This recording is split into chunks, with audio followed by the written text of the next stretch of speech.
काटेरी कुंपणात गुंतून त्याच्या सहस्र चिंध्या झाल्या आणि ज्याला त्याला मिळाल्या तशा त्यांनी वेशीला टाकल्या.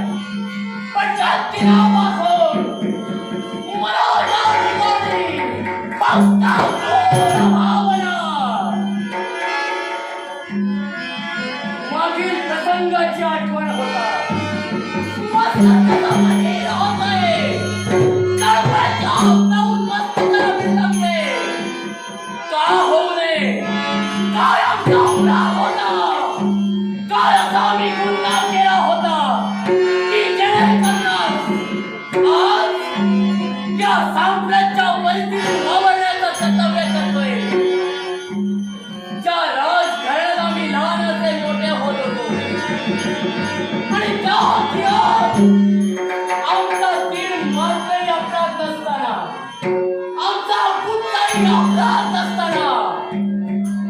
आमच्यावर नाना प्रकारची लांछनं लादण्यात आली, नाना प्रकारची आम्हाला दूषणं दिली गेली.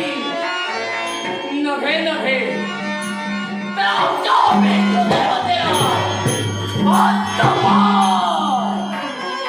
आणि दिनापासून ठरविले ज्यांनी आमच्यावर अपराध केला त्यांना सोडणार नाही.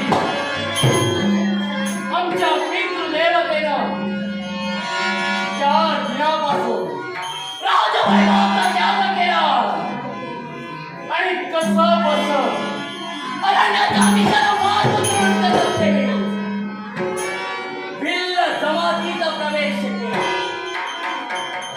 त्या भिल्लांजवळ याचना मागितली की माझा शिकला माझे लहान मोर आहे आणि या मोरांना घेऊन मी कुठं जाणार.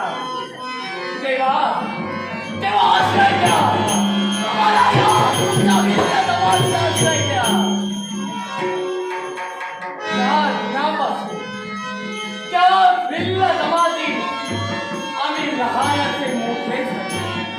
पण कालांतरानं जो प्रसंग आमच्या जीवनात एक वेळ घडला होता त्या वेळेसाठी जो प्रसंग या जीवनात उद्भवला.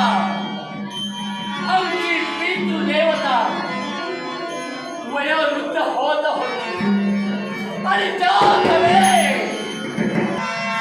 आणि कालांतरानं आमची पितृदेवता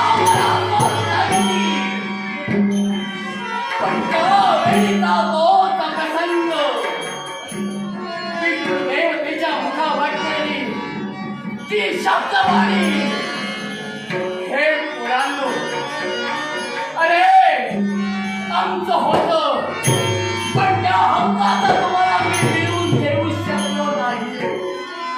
अरे ते आमच्या हक्काचं आहे, ते आमच्या अधिकाराचं आहे, ते तुम्हाला मिळायला हवं. मग कसला विचार करता.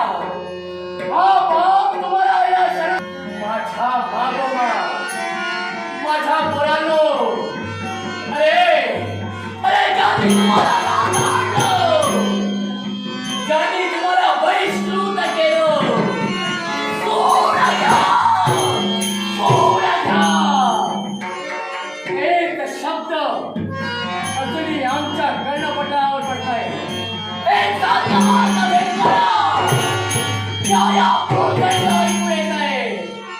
आणि म्हणूनच 17 वेळा त्या प्रतिष्ठितावर आम्ही स्वारी केली. आमच्या दुर्दैवानं आणि त्यांच्या सुदैवानं आम्हाला मिळाले ते फक्त अपयश. तरी सुद्धा हा खचून जाणारा मोठा नव्हे.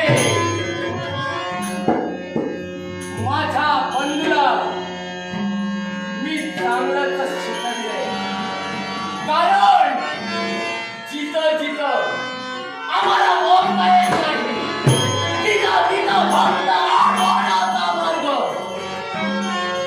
विचार करतोय संमती दिली.